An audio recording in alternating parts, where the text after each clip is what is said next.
বিসমিল্লাহির রহমানির রাহিম। আলহামদুলিল্লাহ, সমস্ত প্রশংসা মহান আল্লাহ পাকের, যিনি আমাদের আদি পিতাকে পুতুল রূপে সৃজন করে তার নিজ ভাণ্ড থেকে আত্মা দিয়েছিলেন। আদি পিতা সেই আত্মা পেয়ে আত্মায় আত্মবান হয়ে মহারবের প্রশংসায় বলে উঠেছিল আলহামদুলিল্লাহ। আমরাও সেই অনাদিকালে সেই পিতারই মতো আকার সুরাতের মানুষ হতে পেরে, তাই যার যার নিজ নিজ আকার সুরাতের দিকে লক্ষ্য করে একবার বলে উঠি আলহামদুলিল্লাহ। অতঃপর যে নবীন নবুয়তে আমরা এসে হাজির হয়েছি, তিনি হলেন বিশ্ব নবী, সকল নবীন নবী, সকল কুল মাখলুকাতের নবী এবং এই ইসলাম ধর্মের প্রসারকারী এবং প্রতিষ্ঠাকারী সেই নবীর সামনে একবার খাস দরুদ শরীফ পাঠ করি। আল্লাহুম্মা সাল্লি আলা সাইয়্যিদিনা মাওলানা মুহাম্মাদ ওসিলাতে রাইকা ওয়ালি। উপস্থিত আমার প্রাণপ্রিয় মুর্শিদ এবং দিনী যুগের হেদায়েতি ভাই বোনেরা এবং এ জালসার মধ্যমণি আমাদের জাহাঙ্গীর ভাই, যার মাধ্যমে সারা বিশ্বের মানব জাতিকে জানাই সালাম।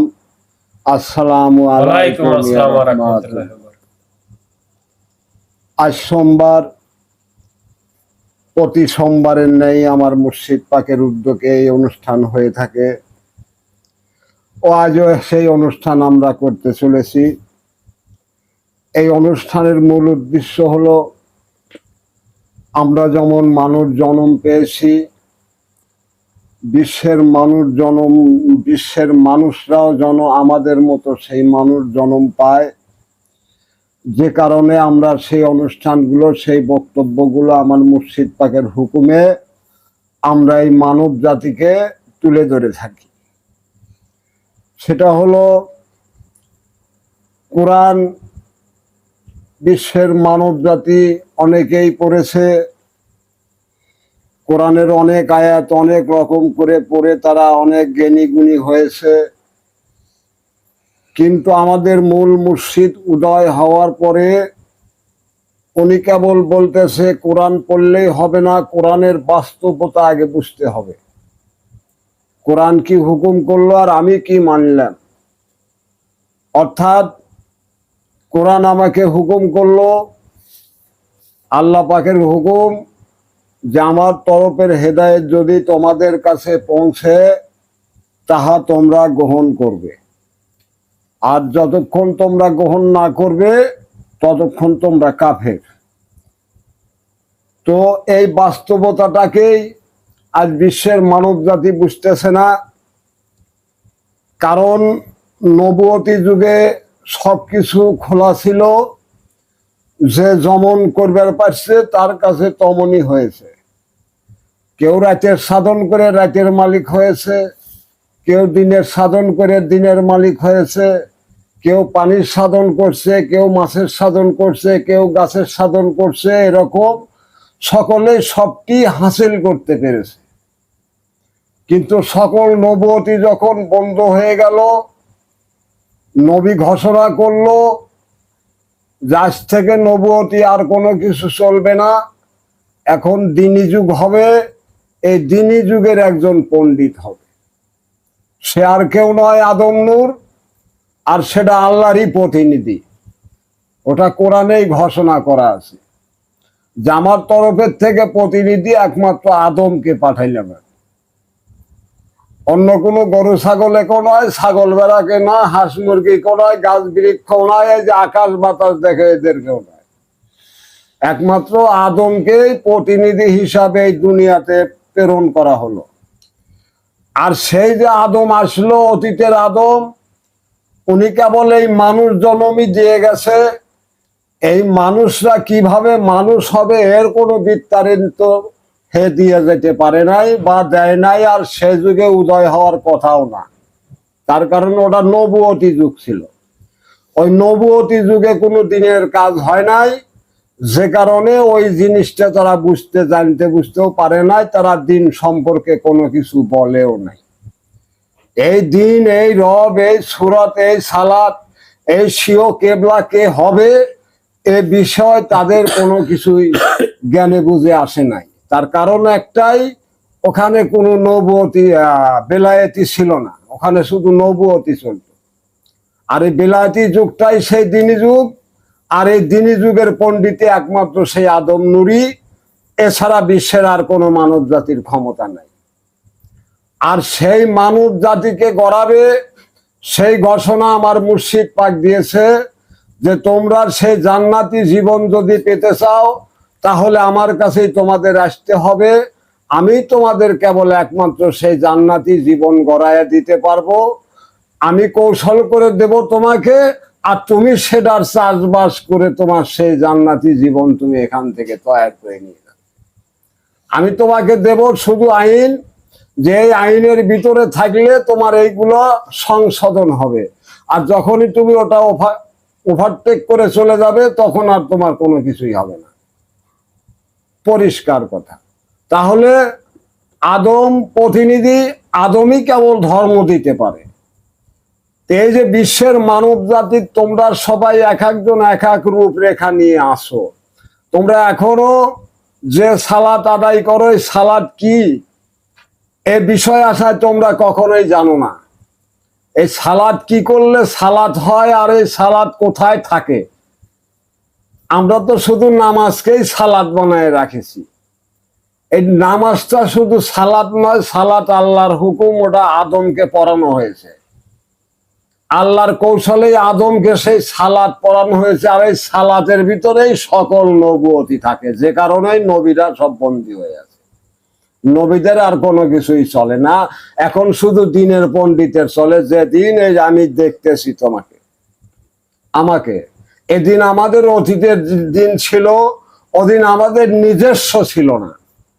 কিন্তু এই এখন বর্তমানে আমাদের নিজস্ব করে দিয়ে গেছে মুর্শিদ পাকের ইচ্ছায়, সেই আদম নূরের ইচ্ছায়, যে আজ থেকে তুমি সেই আদমের দিন দ্বারা দেখবে। আর তোমাকে যে স্বীয় কেবলা রচনা করে দেওয়া হয়েছে ওকে বলে বলে দেখবে, তাহলে তোমার সেই দিনে দিনমান হবে, তাছাড়া না। তাহলে আমি ওখান থেকে দিন পেয়েছি, রব পেয়েছি, সুরত পেয়েছি, সালাত পেয়েছি, এগুলোর আমার চাষবাস করে নিতে হবে। আর আমি যদি একটাই গাফলতি করি তাহলে ওটা আমার অচল হয়ে যাবে, ওটা কখনোই সচল থাকবে না। আমি হাত দ্বারা অন্যায় করেছি, ওই হাত আর আমার হাত থাকবে না। হাত দিয়ে রব্বানা রব্বানা করলে ওই হাতের পর তোমার কোনো বরকত আসবে না। পরিষ্কার কথা। আর তোমাকে এই ধর্ম পালন করতে হলে তো আগে তোমাকে ওই কোরআনের ভিতরে আসতে হবে, যে কোরআন হুকুম করলো কার উপরে, আগে হেকানে যায় হেদায়েত গ্রহণ করো। তারপরে তোমাকে সেই ইবাদতে আনতে হবে। তোমাকে দিন দিবে, রব দিবে, সুরত দিবে, সালাত দিবে, ওইগুলো তোমার দেখে দেখে চলাইতে হবে। আর তোমার ওই স্বীয় কেবলা, ওই আল্লাহ রশিদের শক্ত করে ধরার কথা, সেটাই হলো তোমার স্বীয় কেবলা। ওকে বলে বলে তোমাকে করতে হবে। এই কথাগুলো কি বিশ্বের মানব জাতি কখনো বলতে পারেছে? কেউ পারে না, একমাত্র মুর্শিদ আমির পেরেছে, যে কারণে তার সন্তান ঘরে কাছে রেখে গেছে, আর তাই বলতে পারে। তাছাড়া না, বিশ্বের মানব জাতি জানে না কোরআন কাকে বলে। এটা আয়াত কোরআন, আর তুমি হলো তোমার দেল কোরআন। এই দেল কোরআনে যা আছে ওই আয়াত কোরআনেও তাই আছে, বাড়তি কোনো কিছুই দেওয়া নাই। 1 লক্ষ মতান্তরে 2,80,000 নবুয়ত, এর বাইরে কেউ নাই। সব এই 1 লক্ষ মতান্তরে 2,80,000 নবুয়তির ভিতরেই নবীরা থাকে। আর এক নূর, সেটা বেলায়েতি নূর, ওটা আল্লাহ নূর, ওটা আদম নূর, এক জায়গা বসে থাকে, তোমার সমস্ত নবীদেরকে আলোকিত করে রাখে, জীবিত রাখে। উনি কেবল সেই নূর, সেই আল্লাহ নূর, যাকে তোমরা জীবন বলে থাকো, কেউ রুহু বলে থাকো, কেউ আত্মা বলে থাকো, কেউ হার্ট বলে থাকো, ওই জায়গা সে বাস করে। আর এই জায়গা কি কেউ দেখাবার পারছে? আর ওখানে যাইতে হলে কি লাগে সেটা কি কেউ কবের পারছে? কারোই যোগ্যতায় নাই। মুর্শিদ আমির পেরেছে, করেছে বিধায় দিয়ে দিয়ে গেছে সেগুলো, যে এইগুলো করলে সেই জায়গা ঢোকা যায়। তাই ওই রাস্তাগুলো উনি আগে দেখেছে, তারপরে আমাকে দেখানোর ব্যবস্থা করে গেছে। যদি সেই চোখ তোমার থেকে থাকে তাহলে তুমি দেখতে পারবে যে কিভাবে সেই জায়গা ঢুকতে হয়। এই জান্নাত জান্নাত করো, জান্নাতে কে কে থাকে, কেবে করে যাওয়া লাগে, ওগুলো কি তুমি জানো? তা তো জানো না। জান্নাতের আশায় নামাজ পড়তে চাও, নামাজ যে তোমার উপর হুকুম হয় নাই, তুমি হুদোহুদি নামাজ পড়তে চাও। আগে তুমি কোরআনের হেদায়েত গ্রহণ করো, তারপরে তোমার নামাজের হুকুম তোমার পারে আসবে যে তুমি এখন এইভাবে নামাজ পড়ো। তুমি সেজদা কাকে করো, কে সেজদা পাওয়ার উপযুক্ত তা কি কোরআন থেকে নিয়েছো? যাবি কাকে সেজদা করি, কে সেজদা পাওয়ার উপযুক্ত, আল্লাহ পাক কাকে সেজদা করার হুকুম দিল, এ বিষয় তো কোরআনে সবই আছে। এগুলো কি কখনো দেখেছো যে কাকে সেজদা করার হুকুম আল্লাহ করলো আর কাকে করলো না, বিদায় হে ইবলিস হয়ে গেল? কোরআন দেখো কাকে সেজদা করো যায় ওই মসজিদে, জানো না, বিদায় তোমাদের কোনো বন্দিগি হচ্ছে না। আর নামাজের বন্দিগি হতে হলে তোমাকে আগে কোরআনের হেদায়েত নিতে হবে। আর হেদায়েতের ভিতরে তোমাকে দিন দিবে, রব দিবে, সুরাত দিবে, সালাদ দিবে, সিও কেবলা তোমাকে বসায়া দিবে। ওখানে বলে বলে যদি তুমি এবাদত গুলো করতে পারো তাহলে তোমার এবাদত গুলো হবে। তাছাড়া যতই নামাজ রোজা পড়ো ও কোনো কাজেই আসবে না। তুমি বনি মানব, এটাই কোরআন ঘোষণা করেছে। তুমি জংলা মানব, ওই পশু পাখিও যা, আমিও তাই, বাড়তি কোনো কিছুই নাই। আর যখনই তুমি কোরআনের হেদায়েত নিবে তখন তোমার ওই নবুয়তি জাতের থেকে তুলে নিয়ে এসে তোমাকে সেই দিনের আলোয় বসাবে। আর সেই দিন দেখে দেখে সেই এবাদত গুলো করলে তবেই সেই দিনের এবাদত হবে, তাছাড়া না। এই কথাগুলো কি কোনো বিশ্বের মানব জাতি কোনোদিন বলতে পেরেছে? ও যোগ্যতা হয় নাই, ওই জ্ঞানগুলো তাদের ভিতরে নাই। ওটা আল্লাহর নূরের জ্ঞান, একমাত্র মুর্শিদ আমিরের ভিতরে ছিল। আর সেই জ্ঞানগুলো কিছু কিছু পেশ করে গেছে, ওখান থেকে আমরা কিছু নিয়ে তোমাদেরকে দিতে থাকি। তাই অনেক কিছু পারি যা তোমরা কোনো কিছুই পারবে না। ওই আল্লাহর নূর কেবে করে থাকে, কেবে করে ধরা লাগে, এগুলো আগে এসে হেদায়েত নেওয়ার পরে বোঝা যাবে, তাছাড়া না। এই আন্দাজি নামাজ পড়লে আল্লাহকে, নবীকে, তুমি কে কাউকেই চিনতে পারবে না।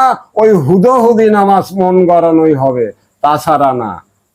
তুমি যে জান্নাতের আশা করতেছ, ওই জান্নাত তো তুমি আকার সুরতি চেনো না। সেই জান্নাতে ঢুকবে কি করে? তুমি সেই জান্নাতের আগে আকার সুরত গুলো দেখো যে সেই জান্নাতের ভিতর কারা কারা থাকে, আর তাদের ভিতর থাকলে আমি সেই শান্তি পাই, সেই জান্নাতি পাই, সেই জান্নাতের আয়াস পাই। সেইগুলো আগে দেখো। দেখতে কি করে? তোমার কাছে তো সেগুলো নাই, সেগুলো লেওয়াই সেখান থেকে নিয়ে সেগুলো দেখতে থাকো, তাহলে দেখতে পারবে। পথগুলো আগে চেনো যে সেখানে যাইতে হলে কিভাবে যাওয়া লাগে, তাইলেই তুমি সকলকে দেখতে পারবে। আল্লাহ তো এক জায়গা বসে থাকে, আল্লাহ তো সব জায়গা দৌড় পান, ওই এক জায়গাতেই বিভাগের খবর করতে পারে যে কে কোনে কি করতেছে, উনি এক জায়গা থেকে করতে পারে। তুমি কি পারো? তা তো পারো না। উনি যে আল্লাহর নূর, ওনার ভিতরে যে জ্ঞানগুলো ছিল এগুলো যারা কিছু কিছু পান করবার পারছে তারাই কেবল ধন্য হয়েছে। আর যারা ওই যে কিছু কিছু খাইতেছে আর কিছু কিছু ওগরাইতেছে, ওদের দ্বারা এই যোগ্যতা হবে না। আদম নূরের সুজ্ঞান তাদের ভিতরে থাকবে না যতক্ষণ পর্যন্ত একটা নূরের উপরে প্রতিষ্ঠিত না থাকবে। যখনই তার উপরে দুর্বলতা ভাববে তখন হে বুঝলো যে আমি সিদ্ধিরে পড়ে গেছি, ওখান থেকে আর আমাকে কেউ রক্ষা করতে পারবে না, ওটা মহা অন্ধকারে পড়ে গেছে। ওই দৃষ্টি দ্বারা সেই আদম নূরের জ্ঞান তোমার ভিতরে ঢুকবেও না, তুমি বলতেও পারবে না। আগে তুমি হেদায়েত গ্রহণ করো। আর কে দিতে পারে হেদায়েত? একমাত্র সেই জাহাঙ্গীর আলম, যাকে প্রতিনিধি হিসাবে ঘোষণা করে গেছে আদম নূরি, আর কেউ নয়। আর যদি কারো কাছটা নিয়ে থাকো ওটা মিথ্যা হচ্ছে, ওটা কখনোই তোমার কাজে আসবে না। এখানে হুকুমি ব্যবস্থা, আর তুমি আন্দাজি দিলে পারে হবে না। তার কারণ এই বোঝাটা কোন জায়গা রাখলে টিকবে। আদম নূর ওই জ্ঞানগুলো তার ভিতরে ছিল বিধায় সেই জায়গায় রেখে গেছে যে এখানেই সেই নূর রাখলে থাকবে। আর বিশ্বের মানব জাতি যদি এই জায়গায় আসে তাহলেই তারা পবিত্র হবে, তাছাড়া না। তাছাড়া না, এই পোতা দিয়েই আসতে হবে জাহাঙ্গীর আলমের কাছে। আর কারো যোগ্যতা নাই তোমাকে ধর্ম করে সে জান্নাতি জীবন দিতে পারে, একমাত্র এখানে আসলে পাবে, তাছাড়া না। তত নামাজ রোজা হজ জাকাত কেন না করো, ওটা মন গড়ানোই হবে, কোনো কাজেই আসবে না। তুমি মানো আর না মানো, এটাই সত্য। তো যা হোক, আমি কিছু আর বাড়াতে চাই না, শরীর খুব একটা ভালো না, দুর্বল হয়ে গেছি। তারপরও তোমাদের যদি জীবন ব্যবস্থা নিতে হয় তাহলে তোমাদের এখানেই আসতে হবে। যে ওই জান্নাতে ঢুকতে হলে তোমার কোন কোন সম্পদের দরকার সেটা এখান থেকে ফরজ করে দেওয়া হবে। ওখানে সন্নতি কোনো কিছু ঢোকে না, ওই জান্নাতের ভিতর সন্নত নেওয়া যায় না। ওই জান্নাতে ঢুকতে হলে তোমাকে ফরজের গুণ নিতে হবে, তবে তুমি সেই জান্নাতে ঢুকতে পারবে। তো ফরজ গুণ এখানে আছে, এখান থেকে আগে তুমি ফরজ হয়ে সেই ধর্ম নিয়ে সেই দিনের ইবাদত করো, তাহলে তুমি সেই জান্নাতি জীবন আশা করতে পারো। তাছাড়া না, যতই নামাজ রোজা হজ আর জাকাত করো না কেন, কোনো কাজেই আসবে না। তো যা হোক, আর বেশি কিছু বাড়াতে চাই না, বলেই আজকের বলা বক্তব্য এখানেই সমাপ্তি করছি। পরিশেষে চন্দ্রনুরী মোসাম্মদ জানোয়ারা আমিরে আদম নূরের মহরত হয়ে যেন জীবন লাভ করতে পারি, এই আশা রেখে আজকের বলা বক্তব্য এখানে সমাপ্ত করছি। সুবহানাল্লাহি বিহামদিহি, সুবহানাল্লাহি আলিউল আযীম। সবার প্রতি আমার সালাম, আসসালামু আলাইকুম।